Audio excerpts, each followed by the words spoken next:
This is my great honor to give this presentation to people from UB Summit.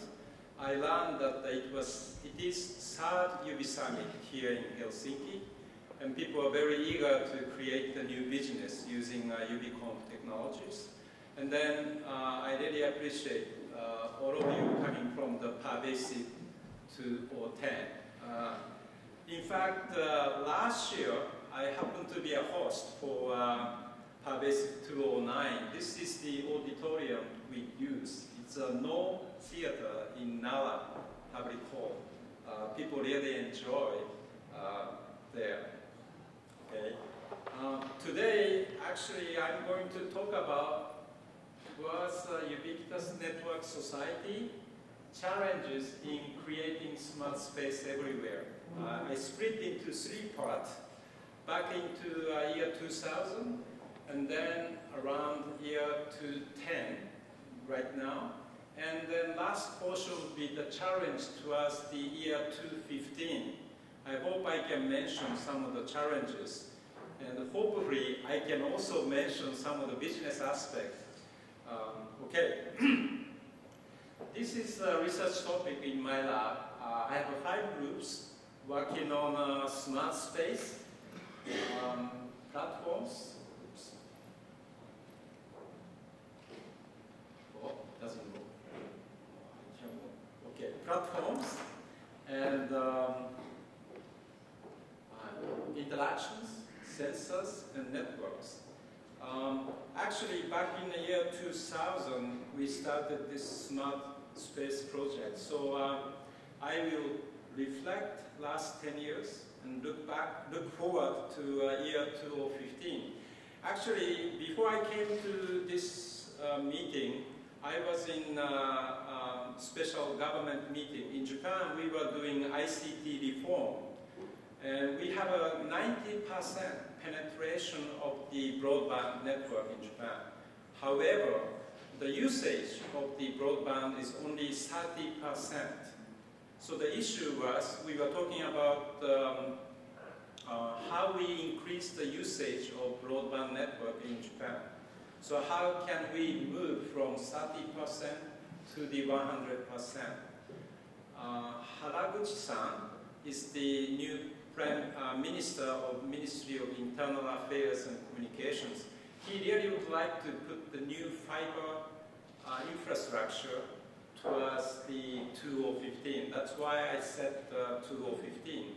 I think this Ubiquitous technology or pervasive technology is a key to increase the utilization of high bandwidth broadband network. Okay, by saying this, I can start with what did we expect to be a ubiquitous network society. And then in year 2010, what things are created, what problems are solved. Towards the year 15, what are the challenges? I'm trying to summarize some of the challenges. And this is the outline of my talk. Okay. So, what to be a ubiquitous network society? These are the charts we created back in year 2002. We wanted to have a very healthy society, secure and safe society, and very convenient society, and being touched. People from the UB Summit can see some of the keywords in this segment. In Japan, we have so many elderly people actually living alone. So, nursing and care, medical facilities, very important for our society. And also in Japan, it's a little bit very behind in terms of e-government. We would like to use for education, e-ticketing, e-library, and also shopping, factory automation, plant control, and many more. There are tons of business domains using these technologies.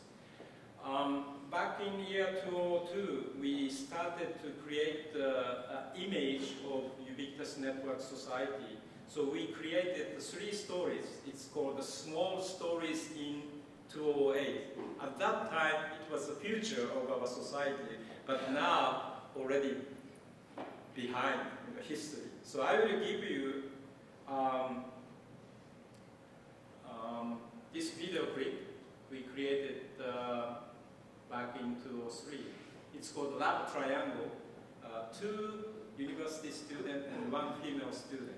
They are in a love triangle situation, and the female student kicked one of the guy out.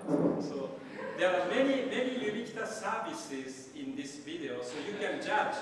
Some of them are realized, some of them are not realized yet. So you can see many things happening here. Okay, let's see.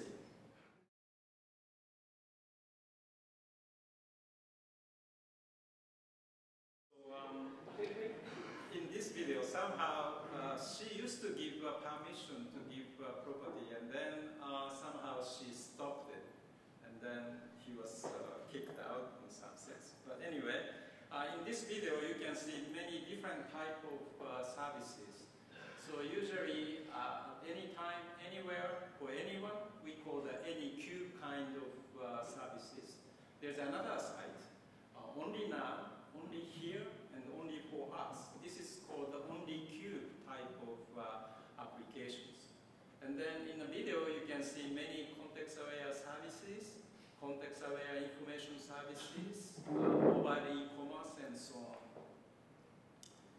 Okay, let me go back to the Ubiquitous Network project. This is a chart we created back in year 2002. We have Ubiquitous Network project, RFID project, Network Robot project, and Sensor Network project. This was the phase 1. We finished around March 2008, and we were in the second round. I think that's something related to the UB Summit people.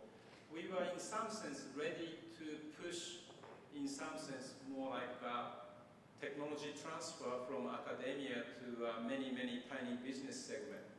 And then we have Ubiquitous Service Platform project. This is not the hardware platforms, rather software platforms, so that the new tiny companies can create interesting new services using many different kind of devices, including smartphones.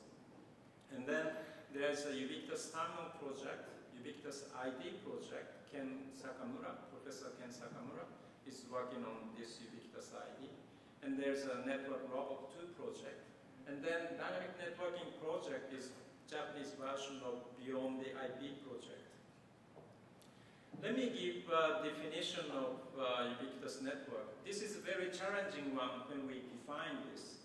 Ubiquitous Network is an information and communication network which enables people to access networks, terminals, services, and contents at any time from anywhere in a seamless, and this is a tough one, easy, safe, and natural way.